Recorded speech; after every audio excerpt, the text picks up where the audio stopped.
Ninong? La la la la la la la la la la la la la la. Ninong? Ninong? Ninong? Ninong? Ninong? Nako, si Momo na inaanak ko. Napakakulit pa naman yan. Hindi aalis yan hanggat hindi ko naririgaluhan. Kailangan makapagtago ako. Ninong? Ninong? Ninong. Ang tagal ni Ninong ah. Nandiyan naman yung kotse niya. Kaya sigurado ako, nandito siya sa bahay niya. Ayun, tama-tama. Sa likod ako ng kurtina magtatago. Tagal. Tawagan ko na nga. Kring. Hello, Ninong. Hello, inaanak kong pogi. Nandito po ako sa harap ng bahay niyo. Mamamas ko po ako eh.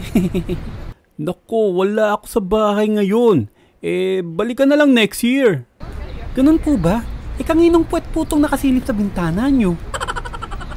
Sa susunod po galingan niyo magtago. Ninang? La la la la la la la la la la la la la. Ninang?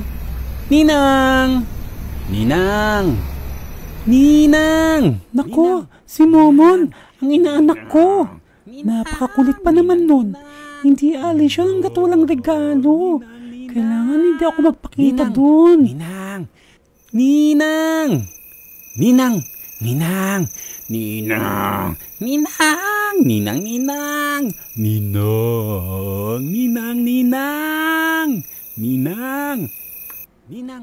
Bahala ka dyan, Momon.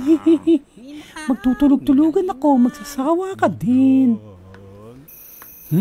Ang tagal naman ni Ninang. Nandyan naman yung kotse niya. Kaya sigurado ako, nandyan siya sa bahay niya. Naku, Momon, magsawa ka dyan. Mapapagod ka rin. Tagal. Ninang, alam kong nandyan ka. Pinagtataguan mo lang ako. Pag di ka lumabas, kukunin ko tong orchids mo. Ninang, huling babala ko na to. Pag hindi ka lumabas, kukunin ko tong walis tingting mo. Ninang, hindi ako nagbibiro. Kukunin ko tong kotse mo. Ninang, ano ba? Di ako nagbibiro. Kukunin ko tong electric pan mo. Ninang, ayaw mo talagang lumabas ha? Kukunin ko tong bintana mo. Ninang, napipikon na ako. Kukunin ko tong alaga mong corgi. Nako, pag hindi ka talaga lumabas, mawawalan ka ng rep bukas. Ano ba, Ninang? Ninang! A few moments later. Ay, buti naman. Sabi ko na pagising ko, wala na akong bahay.